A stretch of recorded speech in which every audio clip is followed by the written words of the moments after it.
Hey folks, welcome back to the channel. My name is 3-Chord Dave, and today we're talking about the Fender Esprit Elite. It's a very cool guitar from 1985. If you don't know about it, stick around. We'll tell you all about it. But first, make sure you hit that subscribe button and hit the notification bell. Choose your preference. I suggest all notifications. That way you won't miss a video when they go live on the channel. This video is part of Guitar Wishlist. There's nearly 30 videos in this series. You can watch them. They're all bite-sized. So check out the playlist. Why not? You got a lunch break, you got a break from work, you're just on a bus or whatever. Passes some time learning about guitars that are kind of cool, kind of quirky. Some of them you'll know about, some of them you won't, and some of them will have some interesting facts in there. So check out Guitar Wishlist. All the playlist will be in the thingy up there. Now, what is the Fender Esprit Elite? Why does it exist? And what the flip was Fender smoking in the 1980s? All good questions, of course, but let's think about it. It was the mid-80s when these came to fruition. Basically, Gibson were not in their best place. Norland had just sold the company. Fender were like, let's try and get some Gibson customers over to the Fender family. And they were successful. They came up with some designs. They call it the Master Series. Dan Smith designed two guitars, which were very similar. This is the Esprit and the Flame. Very similar guitars indeed. And these were, they came in three different flavors. So you had the Standard, the Ultra, and the Elite. Now, why you would put the Ultra in the middle and the Elite at the top, I mean, I guess, but maybe choose something else in the middle. I don't know, it's all weird, but anyway, that's how they did it. These guitars, they're kind of a mishmash of Fender and Gibson. They kind of mixed everything across the board. So what you had here was alder bodies, you had maple necks, you had rosewood fretboards, you had a maple cap on that alder body, by the way, which is a little bit unusual for a Fender of the time. 24 and 3/4 inch scale lengths with a 10-inch fretboard radius. You had two especially designed Schaller humbucking pickups for these guitars. In the Elites, they had a coil split switch.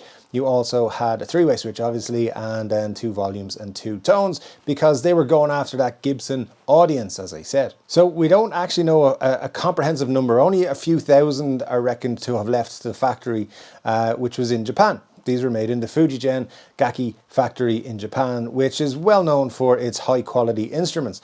So people, you know, really dig these guitars, and we'll get into that in a little bit as well. But as I said, they made three different versions: the Standard, the Ultra, and the Elite. Now the Standard is a basic guitar. It has one volume, one tone. It has a three-way switch. It's two pickups, standard dot inlays. It is nothing to get too excited about other than the design of the guitar. You also had plain finishes rather than the Elite has here with its maple top. The Ultra then had a few fancier finishes to it. It had block inlays, I believe, as well, and you didn't have the coil split. That was the main thing here.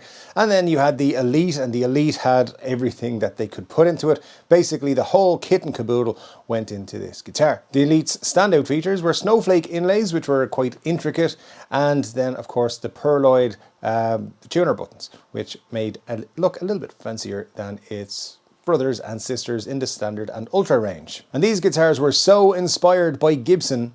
Oh, we can't really say that anymore, can we? They were kind of inspired by this other company. Now what they did was the headstock, they made it into what looks like a half open book, one half of an open book. I wonder where they got that idea from. Anyway, that was Fender in the 1980s for you.